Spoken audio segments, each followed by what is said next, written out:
Hello again, we're working in Photoshop CS4, and today's tutorial we're going to be showing you how to change a color photograph into a black and white as a first step, and then put a gradient map to tone this image, a custom gradient map over the image. So let's get started. You can grab any photo that you like to work on. I have a portrait here. I have duplicated the layer in the background by hitting Command J as a good habit to get into.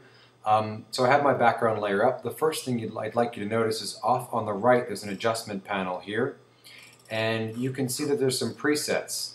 We have a hue and saturation preset, there's exposure presets, and there's some black and white presets.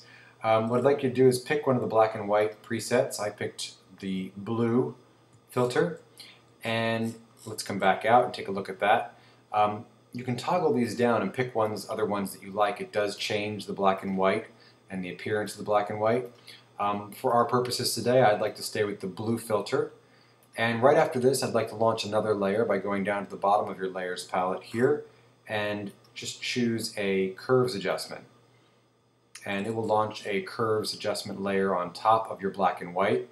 And what I'd like to do is brighten up the image with that by grabbing in the center and just pulling up a little bit here, if you can see. So we've brightened up the image, making it a little more contrasty.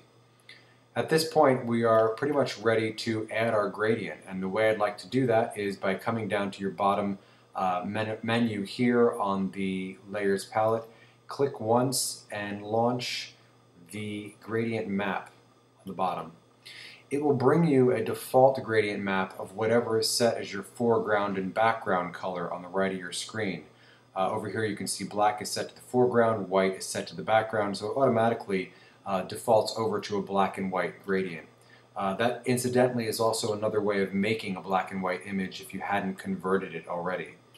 So let's click on the right on this gradient map here, making sure that dither and reverse is checked, and it will launch our gradient map window. You can drag that out from the right corner so you get a nice large image here of the gradient map.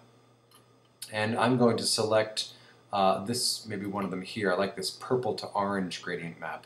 You can select any one you want. You should play around with them by clicking in these sliders or clicking on some of the presets and being able to kind of pick your custom colors by sliding this back and forth, or changing the color by double clicking. It will launch the color selection menu. For our purposes, we're going to stay with this purple to orange gradient and just say OK to that. I'm going to reverse that and see if it lays in any better. It actually does. So now we're starting to tone this picture with our gradient map that's laid into the highlights and the lowlights of this picture. The way a gradient map works is that it does embed the color that you're putting over into the shadows, the midtones, and the highlights of your image. This is very heavy-handed. If you can see the way it's actually mapping into the picture, we can fix this by using your blend modes and dropping down to screen, and then dropping down our opacity to about 40% or 30%. You should find what looks good to you. 40% looks good.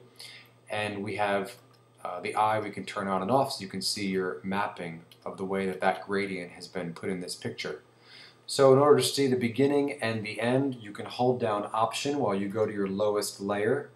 Click right on the eye while you're holding Option. It shows you the beginning. And then hold down the Option again and click once on the eye. It'll show you the end. So this has been an effective way to tone a photograph using a gradient map.